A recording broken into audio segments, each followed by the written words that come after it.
Hi, Zizaran here with a Harvest build guide, and this is going to be for Volatile Spellslinger, and also what I am very likely to have as my league starter. The patch notes are out, and I ran this build quite a lot last league. It's incredibly strong, really good as like a SSF thing. And then what is the build good for? Well, it's a particularly good speed clearing build. So if you want to like map fast, and especially all the early bosses, really good for that. Very early on, I did do Awakener on SSF Hardcore, and it was pretty great. However, it's not like a dedicated boss killer where you're just gonna one-tap the boss. It is like a proper challenge of a fight, because this is obviously not like a crazy high boss damage build. Think kind of similar to ED, but more than that, getting very high single target is not that easy.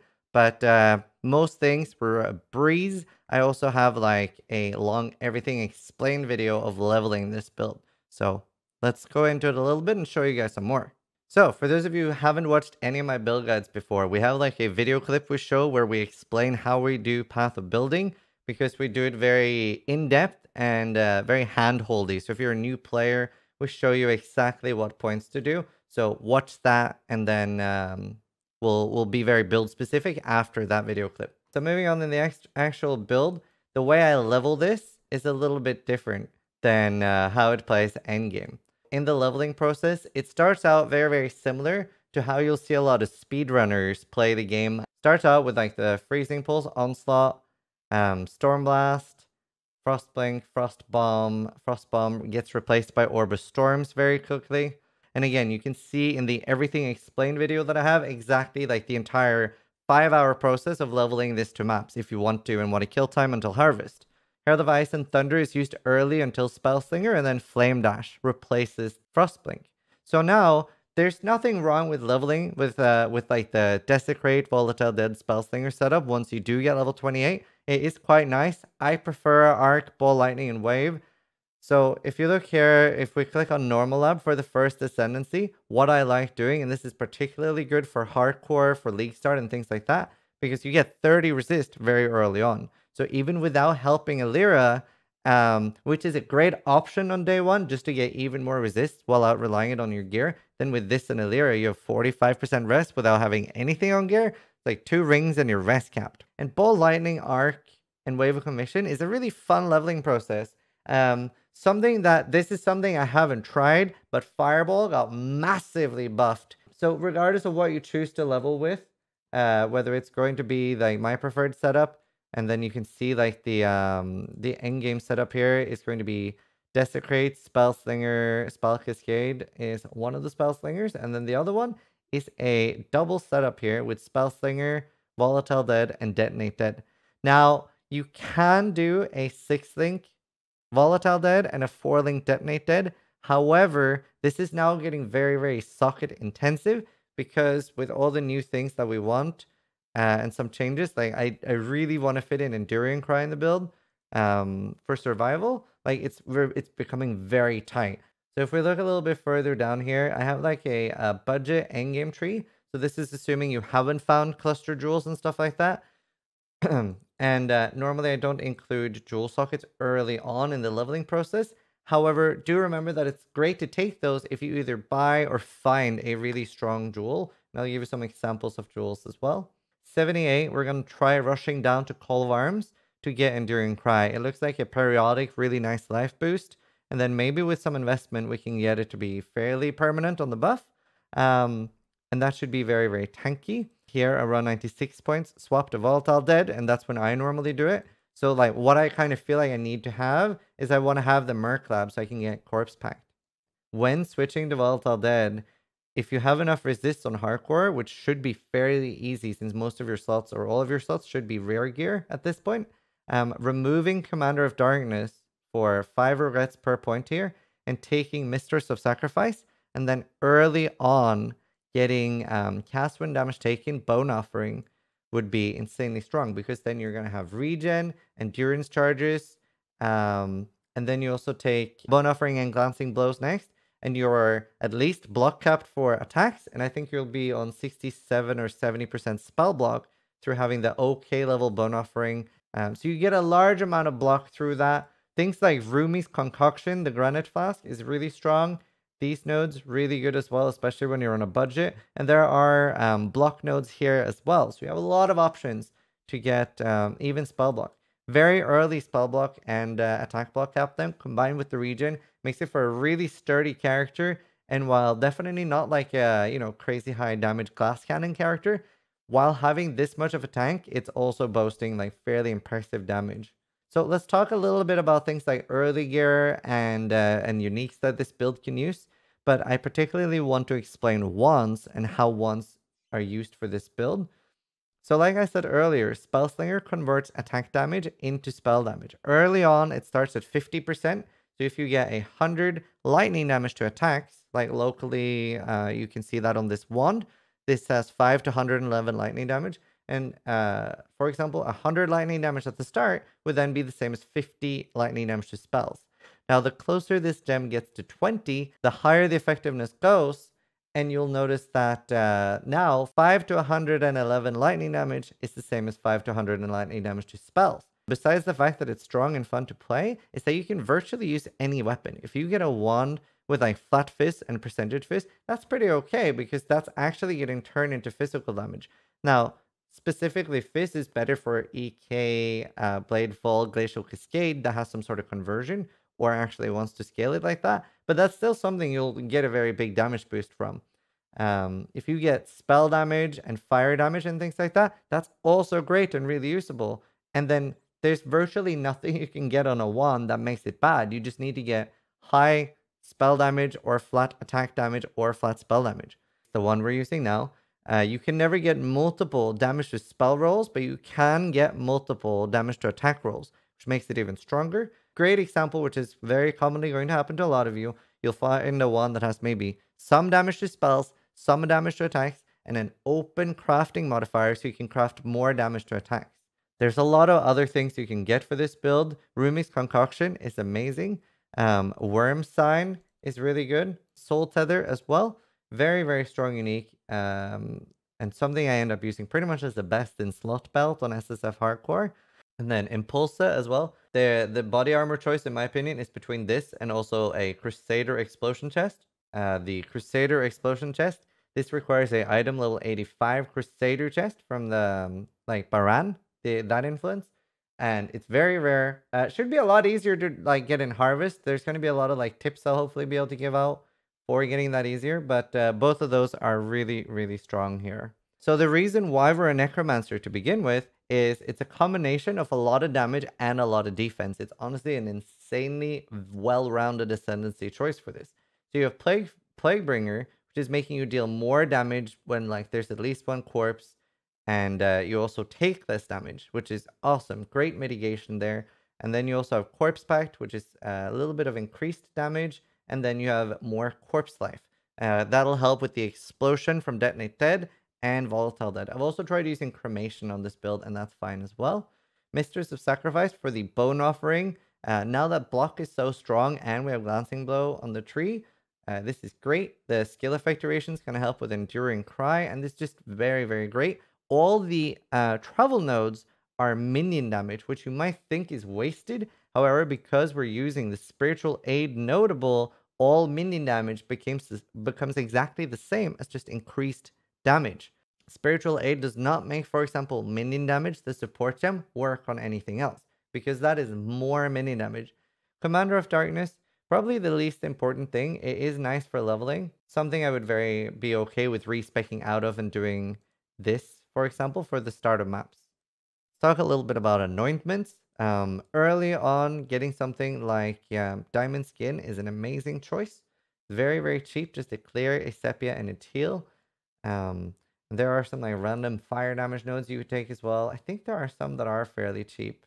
Prodigal Perfection is okay as well. It's clear Azure, just slightly cheaper than our best in slot, or at least in my opinion best in slot, which is Undertaker. Indigo, which has 2 new oils and then a black oil. This is very easy to get and very easy to like sell up to by selling 3 oils for the next level. And it gives you 30% increased damage if you consumed a corpse recently, which is all the time. Skills which create corpses have +2 maximum number of corpses allowed, which is great because at the moment, we're not going to be having enough corpses sometimes, specifically for Desecrate. We won't have enough that it can both detonate dead and volatile dead all the time. So this helps relieve that a little bit with that fact that you can have more corpses down. All in all, pretty solid build. We can look a little bit at the cluster jewels as well, which is I'm going to get either Evil Eye and Master of Fear or Master of Fear. And there's I can't remember the exact name, but it's a Culling Strike curse node. This is really, really good because endgame, you ideally want to get a curse on hit ring. It's actually very, very hard to actually curse yourself now. And the reason for that, which is actually important to cover, is that because we talked a little bit earlier how strapped we are on sockets, because of that, we have to use inspiration to make it easier on our mana restoration.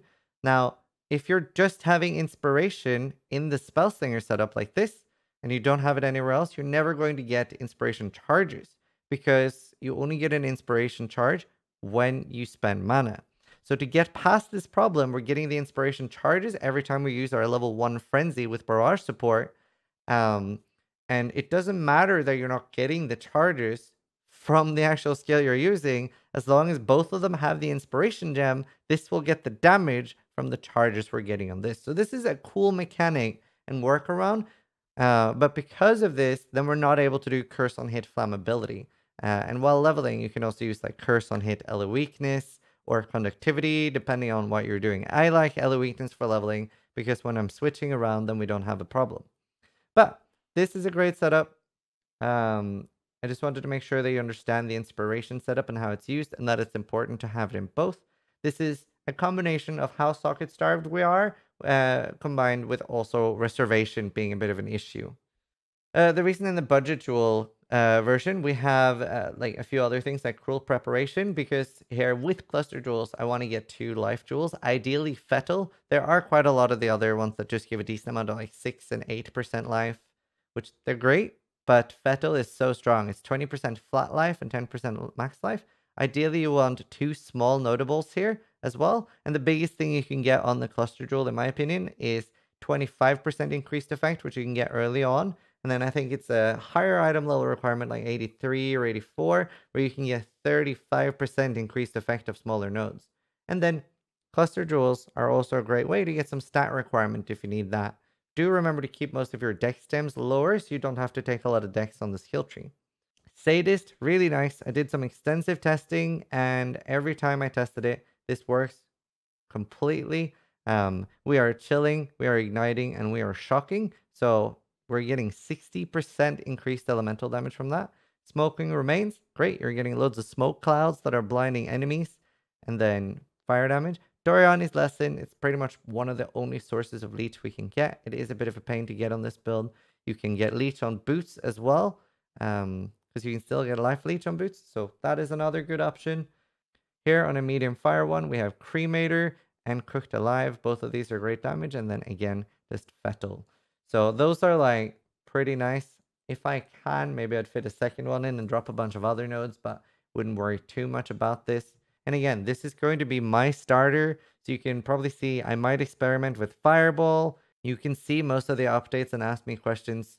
And more importantly, my POB is open. So you can see what I do and adapt to live. Obviously, this is going to be different than the actual guide because I will be adapting to everything that drops and what I exactly need for the race.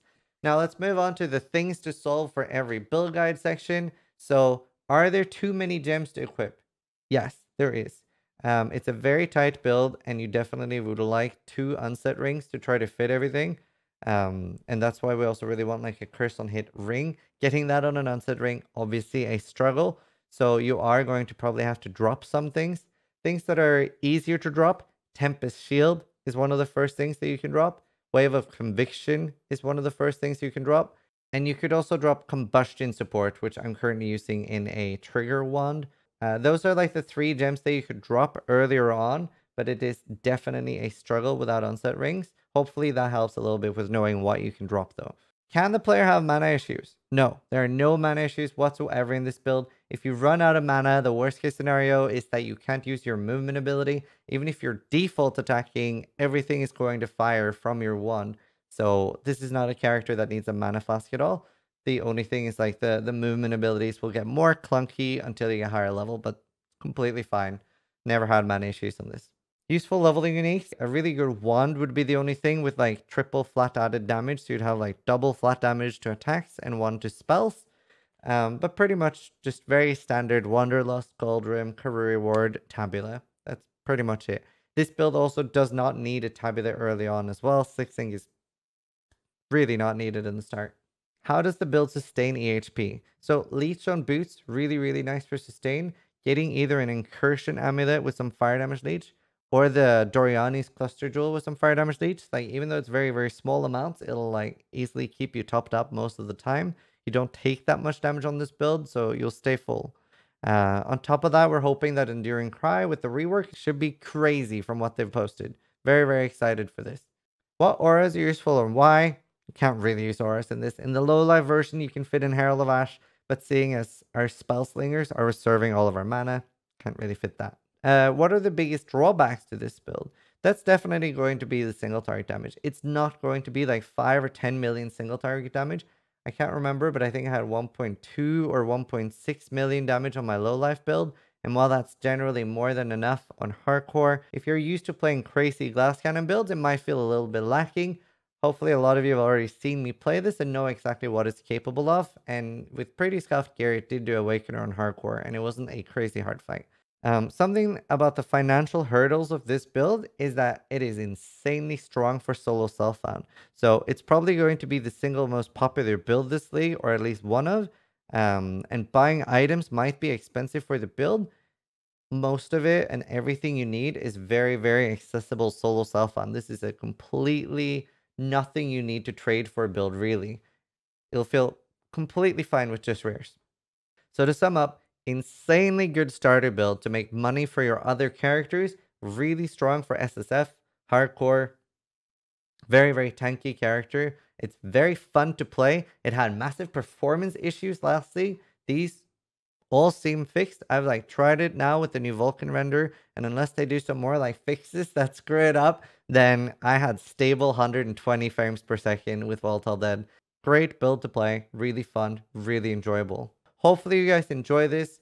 I'm going to be streaming this a lot in Harvest, so come by, see how it's going, check out my profile and use that as a tool. If you have any questions, I'll do my best to answer it. I hope you guys have the best luck in Harvest. Hope you find a lot of good stuff.